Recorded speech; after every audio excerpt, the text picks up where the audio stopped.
Prière. Seigneur, fais de moi un instrument de paix. Là où est la haine, que je mette l'amour. Là où est l'offense, que je mette le pardon. Là où est la discorde, que je mette l'union.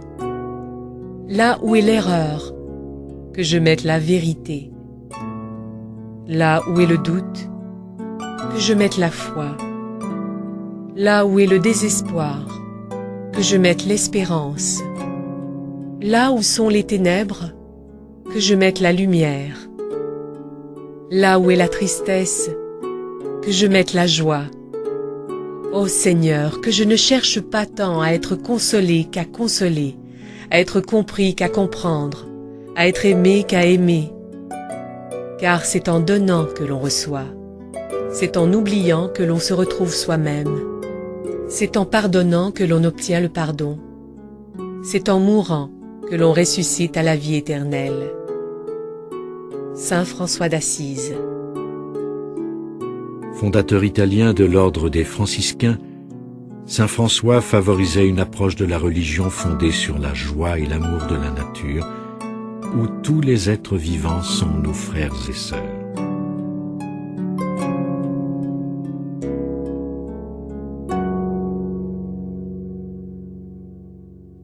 Cette prière est l'une des plus célèbres et des plus durables qui nous soit parvenue.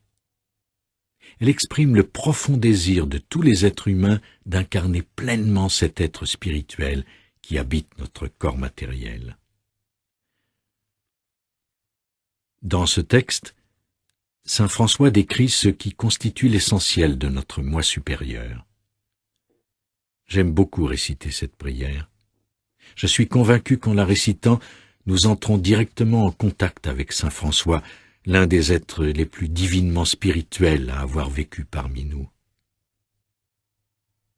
La même force divine et invisible qui a circulé à travers cet homme au XIIe et XIIIe siècle circule également à travers vous et moi. Si vous sentez que vous avez des affinités avec ce saint homme, je vous suggère de lire ses biographies et de regarder le film intitulé « Frère Soleil ». Sa vie a été une telle inspiration pour moi que j'ai visité Assise afin de pouvoir marcher dans les mêmes forêts que lui et prier dans la chapelle où il a réalisé de nombreux miracles dont on a pu établir l'authenticité. Cette prière, qui a survécu jusqu'à nos jours, parle du sens même de la prière. Pour bien des gens, prier est une façon d'implorer Dieu afin qu'il nous accorde une faveur particulière, mais sainte Thérèse d'Avila parle de la prière de façon bien différente.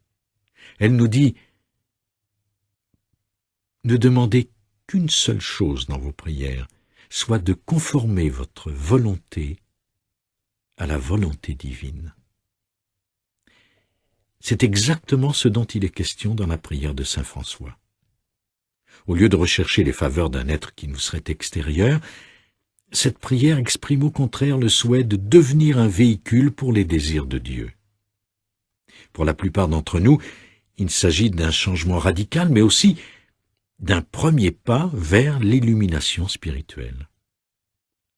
Demander qu'on nous accorde la force de mettre l'amour là où est la haine, l'espérance là où est le désespoir et la lumière là où sont les ténèbres, c'est demander d'être libérés de la mesquinerie et des préjugés dont nous sommes prisonniers.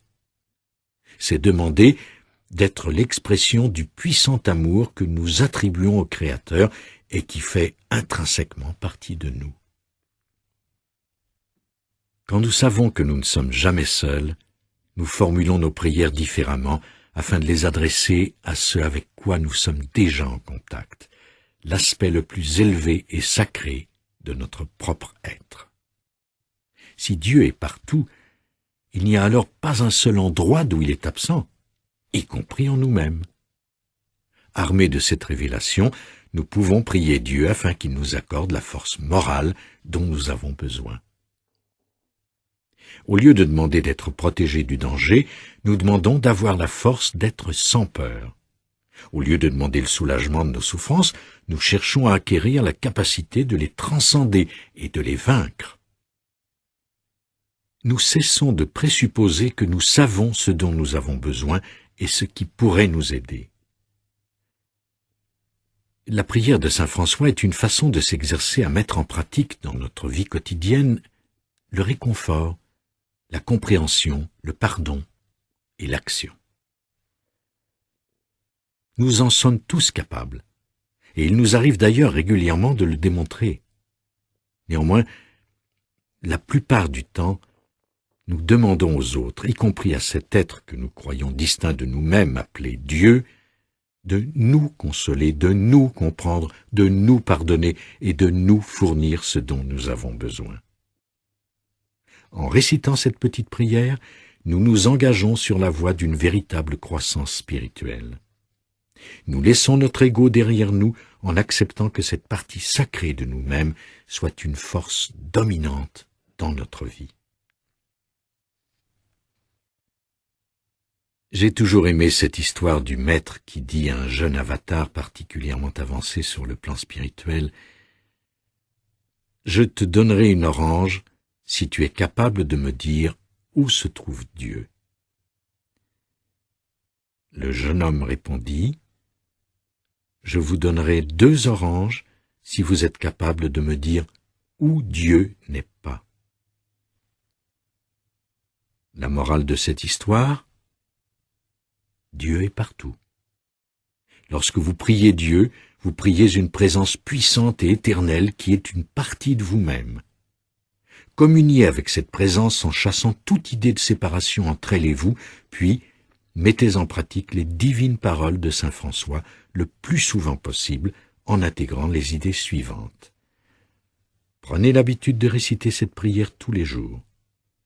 Le simple fait de prononcer ces paroles vous aidera à agir conformément à l'esprit de cette prière au cours de la journée. Si quelqu'un vous offense, qu'il s'agisse d'un membre de votre famille ou d'un inconnu, avant de répliquer, demandez-vous « Ce que je suis sur le point de dire est-il motivé par mon besoin d'avoir raison ou mon désir d'être aimable ?» Choisissez la réponse motivée par votre désir d'être aimable, même si votre ego s'y objecte de quelque façon. Exercez-vous à mettre l'amour là où règne la haine, en particulier quand vous lisez les journaux ou quand vous regardez le journal télévisé. En semant l'amour, même si cela peut sembler difficile, vous contribuez à éradiquer la haine de notre monde. Vous devrez faire preuve d'une grande vigilance pour surmonter le conditionnement culturel qui vous a appris que nous devons rendre œil pour œil, dent pour dent.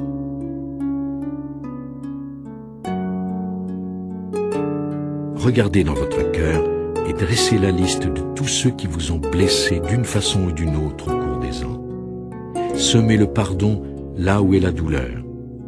Le pardon est à la base même de l'éveil spirituel et c'est ce dont parle saint François d'Assise dans sa divine prière.